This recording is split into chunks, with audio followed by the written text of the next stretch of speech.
Betty Crocker presents Giant Step. And now, here's your host for General Mills, the star of Giant Step, Bert Parks.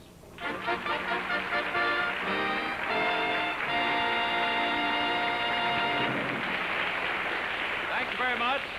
Good evening and welcome to Giant Step. Tonight, an 11-year-old boy will try to take his 8th and final giant step. His subject, Presidents of the United States. If he answers correctly, he'll win our top prize. And that prize is... The dream of every boy and girl in America to guarantee his future a 4-year scholarship to any college of his choice, plus...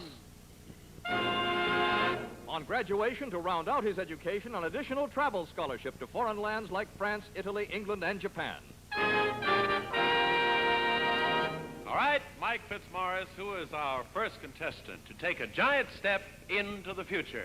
Nominated by the assistant packmaster of Cub Pack 51 and returning for his 7th giant step is 9-year-old Kenneth Sweetman of Bethel, Connecticut.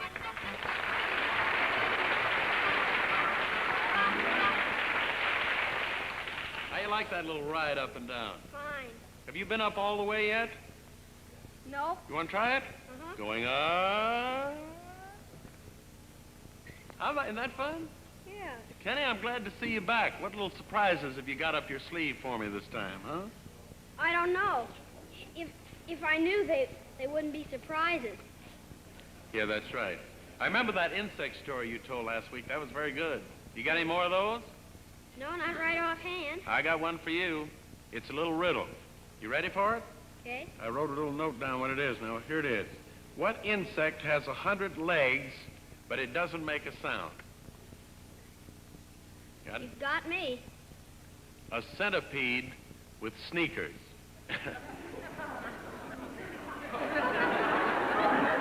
I don't want you to laugh and fall off that platform, you know. Didn't you like that? No. If you're interested, a centipede isn't an insect. What is a centipede? A myropod. All right, then. There was this myropod that had a... Now, Ken, let's see. Oh, that's all. I don't think you and I better tell each other jokes. What do you think? No. Now, Kenny, last week you answered your 6th question, right? And you won for yourself a boat and a motor. Wasn't that exciting?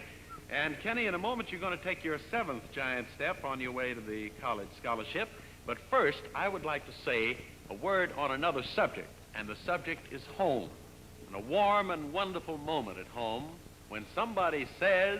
Wow! Look at that cake! Oh, that scrumptious. Mom, you've done it again. Yes, and Mom, your cake is such a hit because it's marked with your own loving touch, like the one Betty Crocker tells us about now. Well, to make your cake seem extra special, you just add one little touch all your own. For instance, a candy clock face.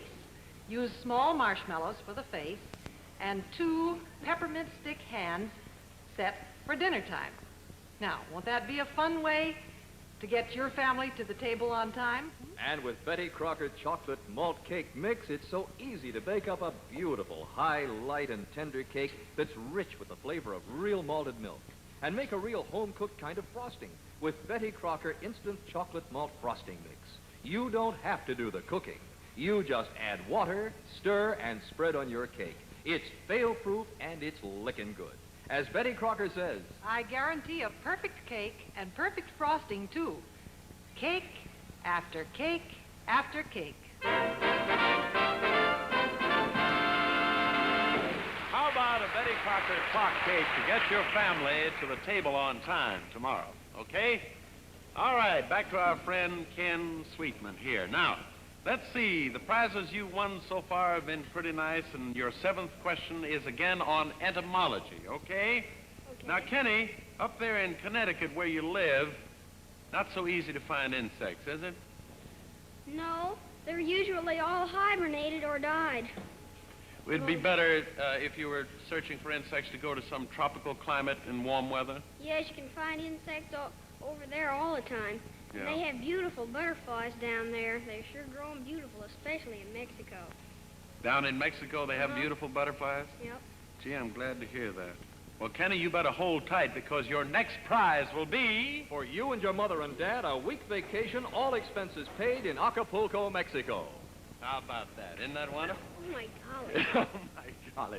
Now, Ken, we're going to get down to your questioning, and we want to remind you again about how we go with it. For your 7th question has 2 parts. Answer either part, and the prize is yours.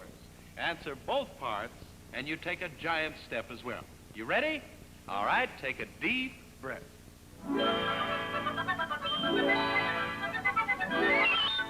Now you see, of course you do, that drawing over to your right. That's the drawing of an insect. Oh, gosh, what a messy-looking thing. It doesn't look much like anything to me. Looks fine to me. I don't know. Well, anyway, here is part 1 of your question. I want you to locate on this drawing the following anatomical parts: the cuticle, the flagellum, and the thorax. Then in part 2, I'll give you the scientific Latin names of 3 insects. You tell me what their common names are. The 3 Latin names are Musca domestica, Periplaneta americana, and Adalia bipunctata. Did I pronounce those correct? I think so. All right, let me repeat now. First part of your question was to locate on that drawing the following anatomical parts: the cuticle, the flagellum, and the thorax. Then, I'll give you the scientific Latin names of 3 insects. You tell me what their common names are. They are Musca domestica, Periplaneta americana, and the Adalia bipunctata. All right? Now take some time to think that over.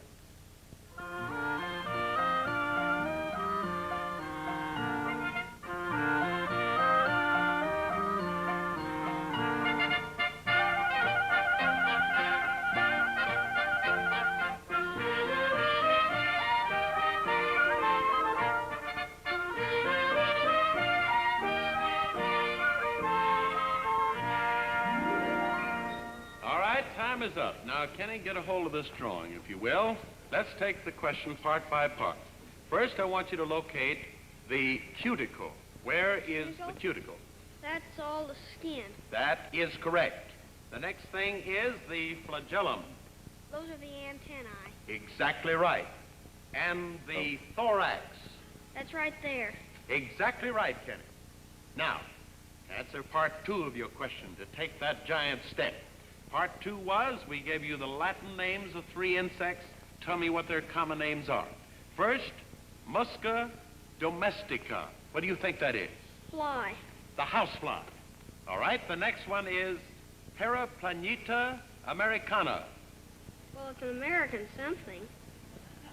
Yes, but what would you like to come back to that? Should we go to the next one and come back, Kenny? All right, the next one is called the Adalia bipunctata. The Adalia bipunctata. Do you know what that is, Ken? I don't think so. Oh, would you like to venture a guess? We want to give you as much opportunity and chance as you can. What do you think it sounds like to you?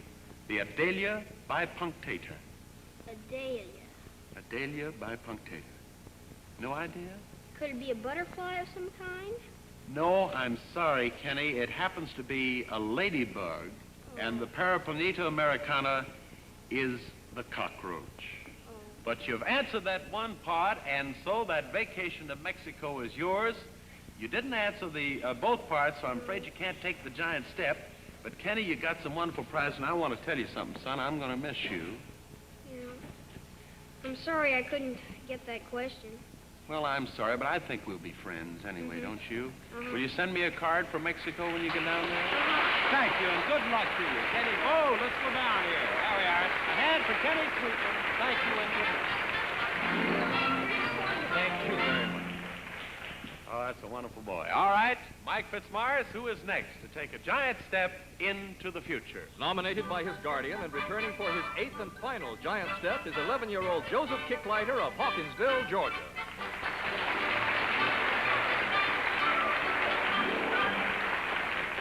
There, we'll take that little ride up in the air. Well, Joseph, I'm very happy to welcome you back. Joseph, as you know, is from Hawkinsville, Georgia. And, Joe, this is a very important moment. You're about to take your 8th giant step on Presidents of the United States, a step that means a great deal to your future. You know, of course, what our top prize is? It's a college education, and it's a scholarship, That's right. and it's a foreign tour. Have you decided what college you'd like to go to already? Well, sir, I like to go to Harvard University in Cambridge, Massachusetts. Well, I sure wish you luck. How about those countries? Have you thought about what countries you'd like to visit, Joey? Well, I hadn't put too much thought in it, but if I could go, I'd like to go to Germany. Fine. But, Joey, I want to tell you I'm pulling for you, and I'm sure that everybody who is watching us and the folks here in the studio audience are pulling for you, too. So good luck to you. All right. Joey? You know what I always say to you? Take a deep breath.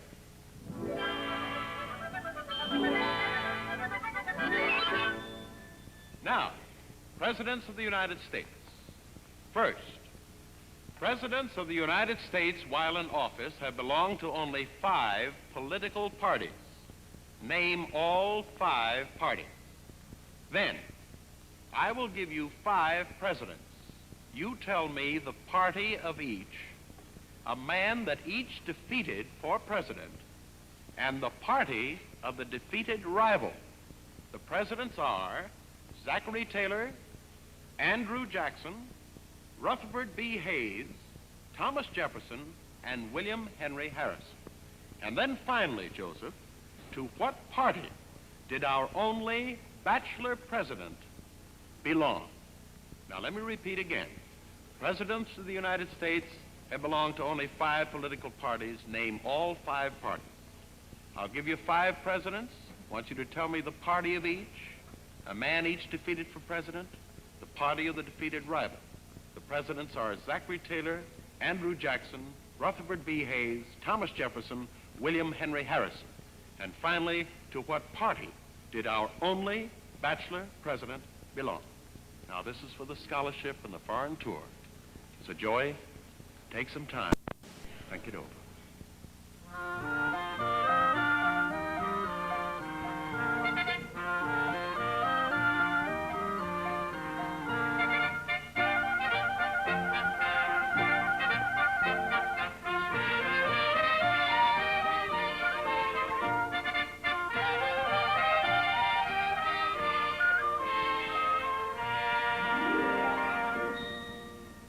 Time is up. All right, Joey, here we go. We'll take it part by part, and we'll answer them as we go. Now, presidents of the United States in office have belonged to only 5 political parties. Name all 5 parties, please. Well, the first party to elect a president was the Federalist Party, Yes, sir. and the next was the Democratic Republican Party. That is correct, Joseph. The next party was the Whig Party. Yes, sir. The next was the Democratic Party. Right. And the next was the Republican Party. You have that part exactly right. Now, this is part number 2 we're getting to. I'll give you 5 presidents. You tell me the party of each. A man each defeated for president. All right, let's start with the first one. Zachary Taylor. Of what political party? He was a Whig. That is right. And tell me the name of one of the men or the man he defeated for president. He defeated Lewis Cass. And his political party? He was a Democrat. That is right, Joseph. The next one is Andrew Jackson. Of what political party? He was a Democrat. Name one of the men he defeated for president. He defeated Henry Clay. And what a party affiliation was Henry Clay? I think, if I'm not mistaken, he's a Whig, I believe. He's a national Republican. That's right. That's better. Now, take your time now. Nobody's rushing you. And if you don't believe that you know, just think about it and think about it again. The next one is Rutherford B. Hayes.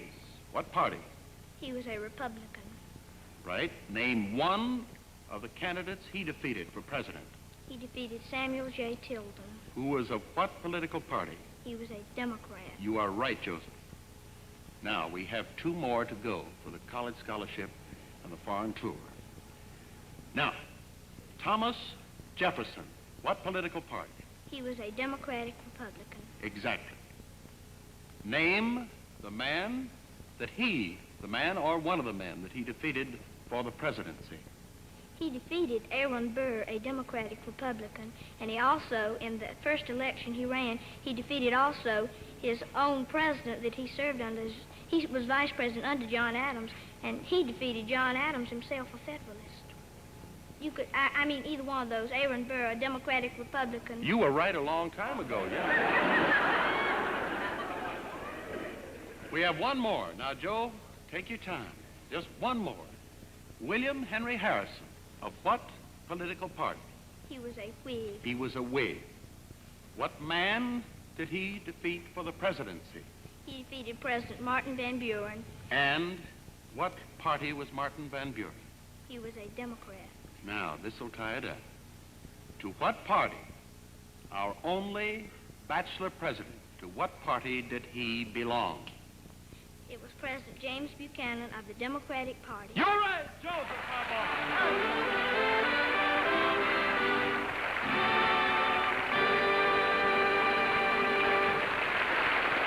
Congratulations to you, Joey. And I can't tell you how happy we are for you, because you've won that college scholarship and you've won the foreign tour. Gee, I'd like to go along with you. Where are you going, to Germany and all those other places? Now, look, let's take your career. Now, you say that you want to go to Harvard College, is that right? Oh, yes, sir. Now, and you have also, I think, at the beginning of when you were here, you mapped out your whole career for us. What you're going to do? You were starting at Harvard Law School. Then what were you going to do? Well, sir, after I graduate from Harvard Law School, I want to go to New York and start out in politics. In politics, yes. I want to try for the state Senate, and then I want to run for mayor of New York City or Buffalo. I understand. And then governor of New York. After governor of New York, I'm sure he's gotten it already. And what after that, then, Joseph? I'm going to the Democratic Convention and try for the nomination of president. You're going to the Democratic Convention and try for that.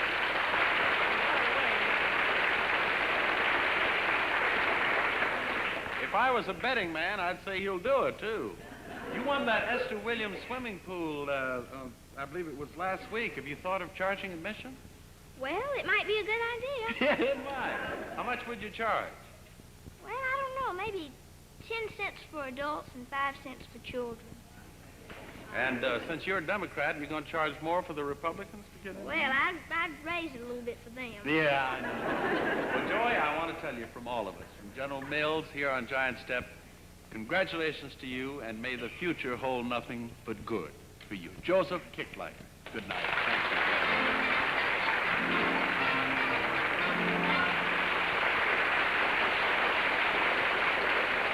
I hate to see him go. Well, now, friends, in just a moment, we'll meet our next nominee, a charming young miss who takes the stars in her stride. But first, you know, Christmas will be here before we know it. Half the fun is in the preparations, which is just what Sally and Betty Crocker are doing right now. Hello there. Sally's been helping her mother make holiday cookies. I'll say, and our cookies are better than ever thanks to Betty Crocker's recipes and gold medal flour. See these candy canes? They're crisp, colorful, and so Christmassy.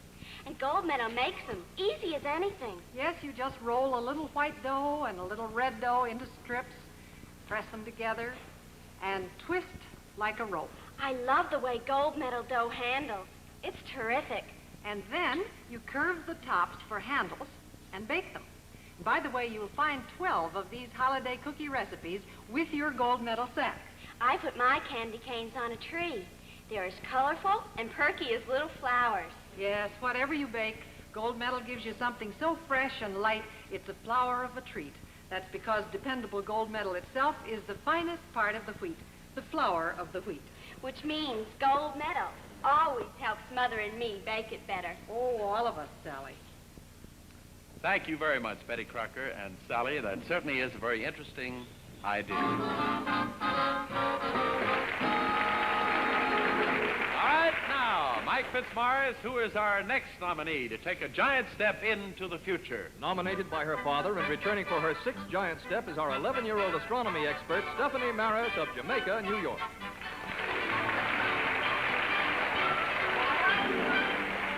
Now, here Stephanie Maris. And I'm glad to see you, Steffi. And kind of cold out tonight, isn't it? Oh, yes. Now, your category is astronomy. How would you like to be the famous Galileo? Wasn't he a famous astronomer? Yes, he was. But I don't think I'd like to be Galileo. You would not? No. Why not? He's dead. Yeah, well, I know. Well, maybe some live astronomer, because you're so interested in it. Now, we're going to get right down to your category here, but last week, let's see, you took your 5th giant step on your way to the college scholarship and the foreign tour, and tonight you're ready for your 6th giant step. Say, I've got to ask you, though, Steffi, how are the plans for the new house coming? Is everything coming along pretty good? Is it all furnished and everything like that? Well, I don't know, but I was thinking about a colonial room. You mean the old-fashioned type with one of those 4-poster beds in it? Oh, yes, and a canopy. Oh, you'd look awful cute in that. Well, now, I tell you what, you take a good look, Steph, because you answer this next question, and your prize will be... For your new bedroom, a set of colonial furniture, including a canopy bed. You see, on Giant Step, all you have to do is make a wish and keep your fingers crossed. Okay, here we go with your 6th question on astronomy. Are you ready? Take a deep breath.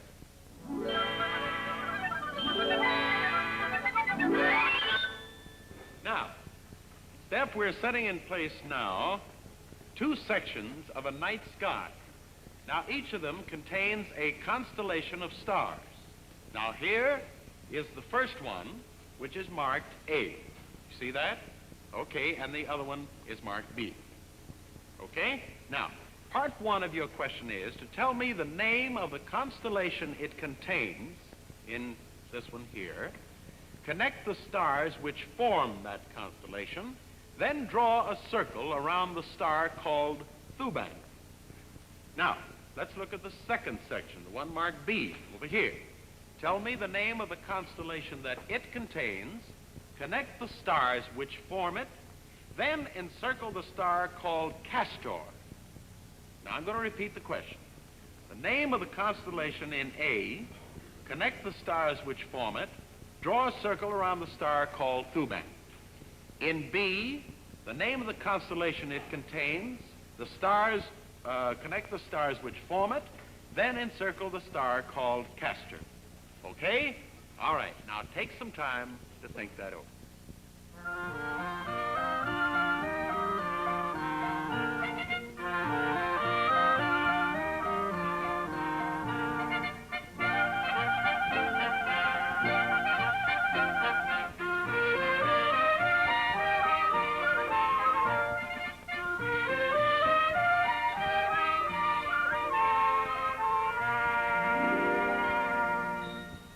Now, Steffi, honey, stand down here, just about here for a moment. I'm going to give you a piece of chalk, which you'll have to use later on. First of all, I want you to tell me, in part 1, the name of the constellation that this A card contains. It contains the constellation Draco. Draco or the Dragon. Right. Is that right? Now, I want you to connect the stars which form that constellation. Okay? Do that first, please.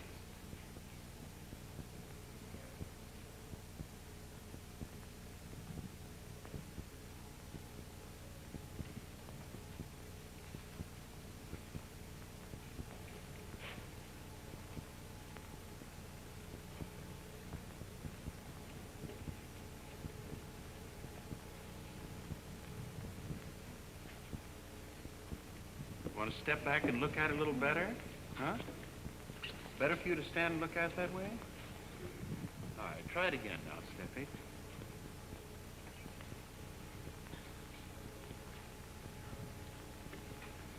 seems that 2 stars are missing. 2 stars are missing? Well, I tell you, let's get back to this. Would you mark a circle around the star called Thuban? Mark a circle around the star called Thuban, Thuban. Will you put a circle around it?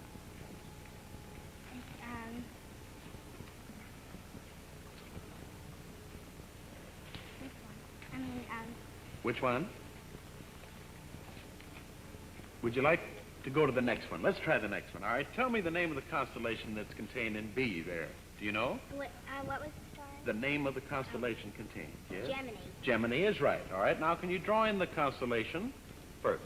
Draw in the constellation Gemini, or the twins, as it's known. Okay?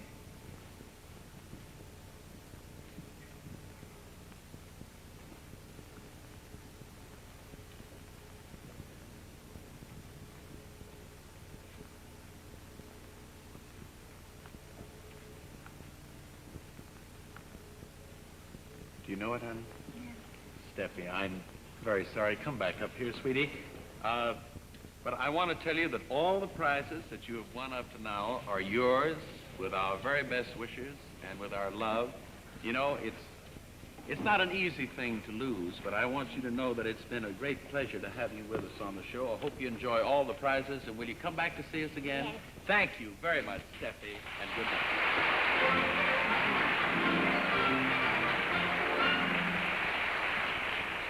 Now, before we continue, Betty Crocker has a little story for us. Oh, dear, what could be drearier? A damp, cold, gray day. Can't have any fun outdoors. Is anything going to make this day happy, Mother? Is there anything you can do? There certainly is. And you've done it. Hot gingerbread. Wow! Yes, you've brightened up this day with hot buttered gingerbread. Warm and heavenly smelling with plenty of rich, creamery butter. Or if you prefer, the goodness of applesauce goes so well with warm, spicy gingerbread. Hot gingerbread, made the easy Betty Crocker way with Betty Crocker gingerbread mix. All you do is add water and bake for fluffy, fragrant, old-fashioned gingerbread that's country kitchen good. And as Betty Crocker herself says, With our gingerbread mix, I guarantee perfect gingerbread every time you bake. Cake after cake after cake. All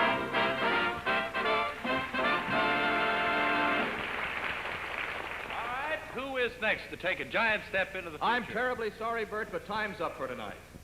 Oh, I'm awfully sorry. But, ladies and gentlemen, the half hour, I'm afraid, is much too short. But be with us again next week when we'll have some more wonderful, charming, and talented children here on the Giant Step. Thank you very much, and good night. Why don't you nominate someone for Giant Step? Any child below college age is eligible. Nominate your own child, your neighbors, your friends. Send all facts plus a photo which cannot be returned to Giant Step, CBS Television, 485 Madison Avenue, New York, 36, New York. Transportation for contestants is arranged by American Airlines. American Airlines will fly contestants in luxurious comfort aboard DC-7 flagships. Giant Step was brought to you tonight by Cheerios, Gold Medal Kitchen Tested Flour, Betty Crocker Cake Mixes, and Betty Crocker Frosting Mixes, some of the many fine products in the large and ever-growing family of General Mills. For a copy of the recipe ideas seen on this program, write to Betty Crocker, Box 7, Minneapolis, Minnesota.